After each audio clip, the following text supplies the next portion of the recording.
iced Eskimos, and he did that, and they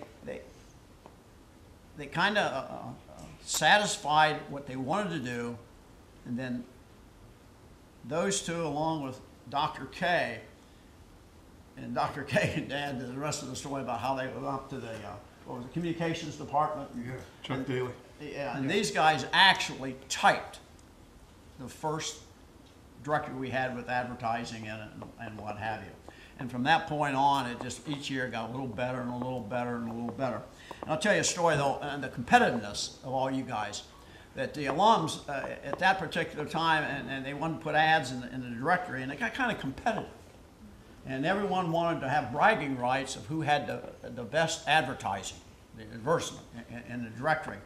Well, Barry Silverman at the time was employed at the Capitol Center in Washington, and he came up with the idea that he wanted to take the centerfold and get both, you know, have the centerfold. So he come up with that idea, and they had their ad. Well, the WWF with Basil DeVito and that group, that they prided themselves on their advertisement, and they called me and they said, you know, Doc, we're going to have the best, you know, advertisement in the directory. And I said, well, you know, it's kind of interesting. I said, you know, Barry Silverman took the centerfold. They have a 2-page ad. And but you want to hear some words spoken on the phone, how they messed up on that one. But it was just a gradual you know, the change in the directory, and then we went from a 1/4 page, well, maybe it's an 1/8 of a page, I don't know, yeah, and to half-page ads, and then to color and what have you. But that was a tremendous evolution on the directory, and of course you guys have the product this year, which is unbelievable. But that was a great deal of pride each year to come out with the directory and the idea of the alums, you know, wanting to take ads and what have you. One other thing too, I like to second a little bit of what Jim, Owen said about Jim. I've always said that Dr. Lavery is really the Mr. Sports Administrator around here. And you could present ideas to him, and he'd twink it, he'd give a little bit of thought, maybe another direction you could take. But I don't think I can ever remember we totally squashed an idea from you guys. And most of the ideas came from you guys, students, and ideas on the directory and such. And the only thing that Dr. Lavery ever would say no to me, we'd go in with him and I'd have my wish list every year. And he'd look at me and he'd say, okay, Chuck, you're not getting this, now we'll move on to these other things.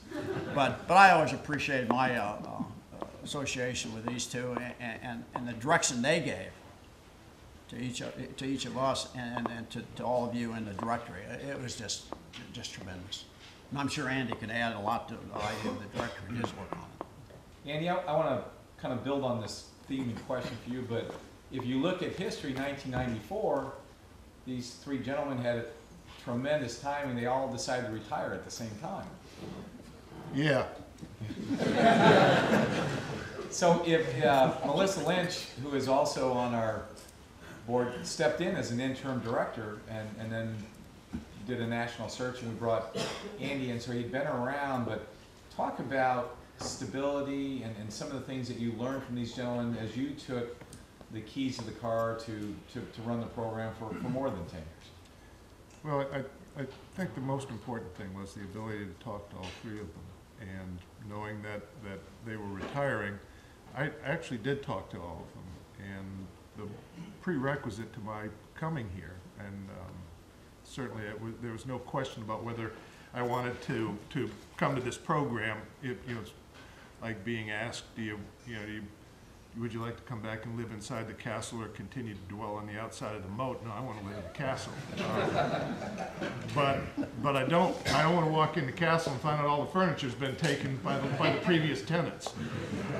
So I had a chance to talk to each of them about a relationship, recognizing that if I were to come here, the continuity was critical. What I knew about this place, I learned from these three, and there wasn't any reinvention of the wheel. There was, improving where you could improve, but building on what had been established. So my conversations with them were to make sure that if I made a telephone call, that I could count on somebody saying, yeah, I wouldn't do that if I were you, which is generally what happened. No, but that I could ask the questions, and I remember talking to all of them, and I particularly talking to Doc about, you know, are you going to be around? And it was funny. We had a conversation. I said, I want the job, Doc. There isn't a better place to be. You know, this is having the best job in sports. But two things: I don't want to be left, because so much of this program is tied up into you three people. And the other side said, I don't want to be Gene Bartow either, so if you're coming to practice every day, you can take the job back. He said, that's a reference to something that happened before you were born, which I do in class all the time, sorry. And the promise I had from these three, and particularly from Doc, was that whenever you need me, you ask me and I'll be there. And it's been that way for 15 years, and I know it's that way for Jim too. And that, I think, is, again, you look at consistency, tradition, and stability, and it isn't stagnant, it's stability. That's what, you know, that's what I had coming in here, and that was what really the critical prerequisite to taking this job is, was it going to have the support of the people that knew where the keys to all the rooms in the castle were.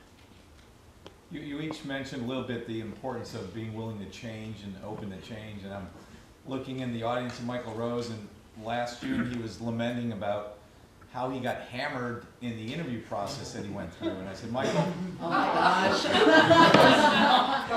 you have no idea what getting hammered in a 30-minute interview is all about. And I was, and now it's a kinder, gentler process than what you gentlemen would remember. But Dr. Lavery saved me in my interview, because Chuck said, you know, well, where do you want to be in 20, 30 years? And I was from Cleveland. I went to Xavier. I had just fallen off the beer truck. What did I know? I wanted to be the next general manager of the Cleveland Browns. So Chuck, you could see the fastball coming. He goes, well, that's a pretty easy job. You know who to take in the draft, and there's not a whole lot to that. And I said, Dr. Higgins, I disagree.